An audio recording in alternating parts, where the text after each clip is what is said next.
Hello students, I am Jyoti Chaudhary, Faculty of Botany, also a NEET expert. Today I am going to discuss with you a question which is arising everyone's mind. Generally ये बच्चों के दिमाग में बिल्कुल आता ही आता है जब बच्चे अपना प्रिपरेशन कर रहे होते हैं कि how to enhance your memory power. This is the really very interesting part in your study and बहुत इंपॉर्टेंट क्वेश्चन है कि how to enhance your memory power. So I am here to give you such some few tips. Generally आपने कहीं ना कहीं सुना ही होगा but फिर भी कई बार ऐसा होता है कि छोटी छोटी चीज़ें दिमाग से स्लिप हो जाती है बड़ी बड़ी चीज़ों की जगह पे, है ना. बड़ी बड़ी चीज़ें याद रह जाती है, छोटी छोटी चीज़ें निकल जाती हैं, तो वही छोटी छोटी चीज़ों को जो है मैं यहाँ पे रिपीट कर दे रही हूँ सो दैट आपको इससे हेल्प हो. एंड आई एम श्योर कि आपको हेल्प होगा ही होगा, बिल्कुल होगा. So to enhance your memory power, my first tip is start studying through your conscious mind. अब कॉन्शियस माइंड का मतलब वी ऑल नो कि वी हैव टू माइंड्स. एक होता है सबकॉन्शियस, एक होता है कॉन्शियस. कॉन्शियस को हम डायरेक्शन देते हैं कि ऐसे आप काम करो, और सबकॉन्शियस अपने आप ही चलता है. जैसे मान लो कि अगर आपको बहुत ठंड लग रही है, एकदम से शिवरिंग होने लगा, तो वो सबकॉन्शियस माइंड का था. बहुत गर्मी लग रही है तो स्वेटनिंग होने लगी, तो वो सब सबकॉन्शियस माइंड जो है आपके काम कराती है, आपके बॉडी में इस तरीके से की एक्टिविटीज़ कराती है. अब आपका कॉन्शियस माइंड क्या करता है, जैसे आप पढ़ते हो तो आप अपने दिमाग को कहते हो कि मुझे इस चीज़ को याद करना है, तो वो आपका काम जो है कॉन्शियस माइंड करता है. मुझे ये काम करना है, तो वो आप कॉन्शियस माइंड से वर्क कर रहे हो. तो कॉन्शियस माइंड के साथ जो है थोड़ा खेलो खेलो ऐसे. जैसे मान लो कि आप पढ़ रहे हो तो आपको कई बार कुछ चीज़ें याद नहीं होती, बहुत मुश्किल हो जाती है याद करना. तो वहाँ पे आप ये काम कर सकते हो कि उस चीज़ को आप कुछ फनी नाम दे दो. जैसे I am just taking an example कि एक आपके सेल ऑर्गेनेल में सबसे छोटा ऑर्गेनेल राइबोसोम होता है, तो राइबोसोम को हमने बोल दिया छुटकू सा, है ना, सबसे छोटू. इस तरीके से हमने इसका नाम दे दिया.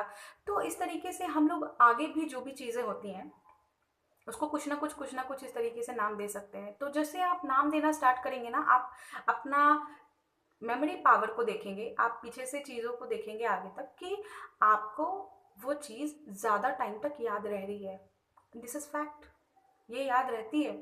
एग्जामिनेशन हॉल में भी अगर आप जाओगे या फिर गए भी होगे तो कई बार ऐसा होता है कि जब आप बहुत खुशी से पढ़ रहे थे, हंस रहे थे, तो वो चीज़ आपको याद थी, और जो आप टेंशन में स्ट्रेस में थे वो चीज़ गई. तो ये चीज़ है. तो आप फनी नेम्स दें, आप सिलेबस के साथ थोड़ा सा खेलें, थोड़ा सा उसको जो है अपने तरीके से मोल्ड करें, अपने हिसाब से घुमाएं, तो वो चीज़ें आपको मैक्सिमम टाइम तक याद रहेंगी. And my second tip is कि बी हैप्पी. सो आप लोग सब यही सोच रहे होंगे कि why be happy, I am happy, every one is happy. हाँ, I know every one is happy, but यहाँ पे थोड़ा सा डिफरेंट है. अगर आप अपने स्टडी से इसको रिलेट करें बी हैप्पी को, तो ये थोड़ा डिफरेंट है. डिफरेंट कैसे है कि avoid unnecessary hesitation, anxiety, irritation, anger, exam fear. ये सारी चीज़ें आपको निकाल के फेंक देनी है. एंड स्टार्ट बीइंग हैप्पी, मतलब अंदर से खुश रहना. ये सारी चीज़ें आप बिल्कुल निकाल दो. जो लास्ट टाइम चल रहा है आपके एग्ज़ाम का, इसमें आपको बिल्कुल ही इरिटेशन नहीं होनी चाहिए, हेजिटेशन नहीं होनी चाहिए, किसी तरह की एनजाइटी नहीं होनी चाहिए, कोई एंगर नहीं होना चाहिए, किसी तरह का एग्ज़ाम फेयर नहीं होना चाहिए आपको. क्योंकि जब तक ये सारी चीज़ों में आप उलझे रहेंगे तब तक आप अपने माइंड को सही तरीके से डायरेक्शन नहीं दे सकते कि वो सही तरीके से वर्क करे. So this is really very important कि आप इन सारी चीज़ों से दूर रह के अपने आप को खुश रखें. जब आप खुश रहते हैं तो आपके काम करने का पोटेंशियल भी बढ़ जाता है. It's scientifically proved. बट फिर भी I am just giving you a quick review कि बस एक रिकैप जो है कह लो कि प्लीज़ ये सारी चीज़ों को निकालो. जो होगा देखा जाएगा, लेट इट बी. इन सारी चीज़ों को निकाल के आप अपने स्टडी की तरफ फोकस्ड रहो, तो डेफिनेटली आपको जो है इसका अच्छा रिजल्ट मिलेगा. आपको चीज़ें ज़्यादा टाइम तक मेमोराइज करने में डेफिनेटली हेल्प होगी ही होगी. ठीक है. And third, very simple, simplest, read loud. अगर आपको कुछ भी याद नहीं हो रहा, बिल्कुल याद नहीं हो रहा, तो हम जनरली क्या करते हैं, बुक ऐसे ठाकते हैं और ऐसे ऐसे पढ़ते हैं, है ना, या फिर किसी भी तरीके से, या फिर आप आजकल तो फ़ोन पे पढ़ते हैं बच्चे, तो ऐसे ऐसे देख के पढ़ते हैं. अब अगर उसी चीज़ को आप जैसे पढ़ रहे हो तो आपकी इसको क्या कहते हैं, ब्रेन को आपका आई जो है वो इंफॉर्मेशन प्रोवाइड कर रहा है।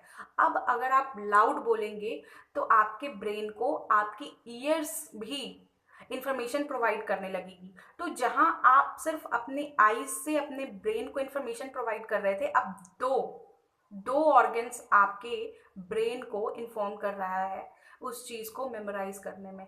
तो ये 100% श्योर है कि जो चीज आप 20-25% याद कर रहे थे, वो 30 और 35% डेफिनेटली आपके माइंड में रहेगी। मतलब 30 to 35%, 10% का इन्हांसमेंट हो जाएगा आपको उस चीज को ज्यादा टाइम तक मेमोराइज करने में।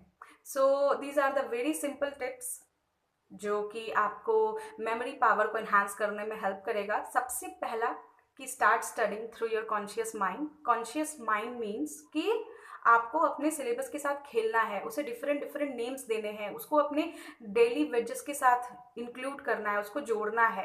And second, be happy.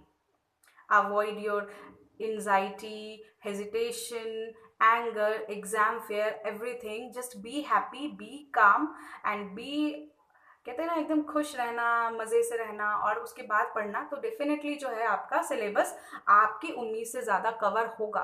And third is read loud. Read loud for enhancing your memory power. एक तो आई से आप अपने मेमोरी पावर को एनहांस कर आई से आप अपने ब्रेन को इन्फॉर्मेशन प्रोवाइड करवा रहे हो, एंड अलॉन्ग विथ आप अपने ईयर से भी इंफॉर्मेशन प्रोवाइड कराओ उनको। अब इसमें एक चीज़ आप और इंक्लूड कर सकते हैं, वो ये कर सकते हैं, जैसे मान लो कि बहुत टफ चीज़ है, फिजिक्स का कोई फॉर्मूला है, बहुत टफ है, याद नहीं होता, उसको क्या करेंगे हम कि जब भी हम पढ़ेंगे तो उसको रिकॉर्ड कर लेंगे, साइमल्टेनियसली हम उसको रिकॉर्ड भी कर लेंगे। तो इनकेस जैसे मान लो आप सोने जा रहे हो, तो आपने सोचा कि आज मैंने क्या पढ़ा तो मैं उसको कैसे रिकॉल करूं, तो बस कान में हेडफोन लगाया और जितनी भी चीज़ें जो भी आपको टफ लग रही थी वो आपने रिकॉर्ड कर लिया था, उसको आपने सुन लिया। तो फिर वो जो है आपको हेल्प करेगा चीज़ों को लॉन्ग टाइम मेमोराइज करने में। और अगर वीडियो अच्छी लगी हो तो please like. Thank you so much.